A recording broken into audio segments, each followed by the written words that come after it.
পারিস না, আমাদের ঘর বাবি আসার পরে করতে পারো। আমি পারলে রাজবাড়ি যাবো একবার। তাই? এটা কোথাকার চাবি? এই ব্যালগুলো কি হবে?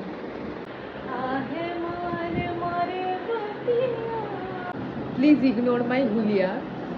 আমার ছোটবেলা থেকে একটা এক্সপেকটেশন ছিল দিদির বিয়েতে আমি চরম এক্সাইটেড থাকবো, ওর বিয়েতে ও যেমন ট্রিটমেন্ট পাবে আমিও যেন ওরকম প্রিন্সেস ট্রিটমেন্ট পাই, বিশাল সাজবো, মানে আমি একবারে সর্বেসর্বা হব, সেজে গুজে লোকজন আমাকেই দেখবে, এরকম একটা ব্যাপার ছিল। দিদির বিয়েতে বোনেদের যা কাজ করতে হয় না বস, মানে আমি খাটনিটা মনে রাখবো।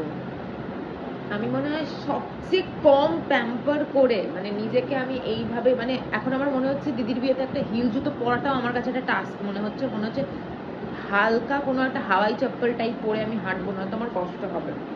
যদি এটা অন্য কারোর বিয়ে যদি হয় আমি ভাবতে পারবো না আমি ওরকম হাওয়াই চটি পরে বিয়েতে হাঁটছি, বাট এখন আমার কনসিয়াস ডিসিশন মনে হচ্ছে যে না, আমি হাওয়াই চটি পরে হাঁটি, আমার মনে হচ্ছে আমার সুবিধা হবে হাঁটতে।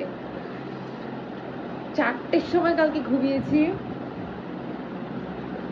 সারাদিন একটু বসতে পারিনি ঠিক করে, আমি পারছি না। সবাই মজা করবে আর সেই মজার প্রিপারেশন আমি করছি। এক দুজোড়া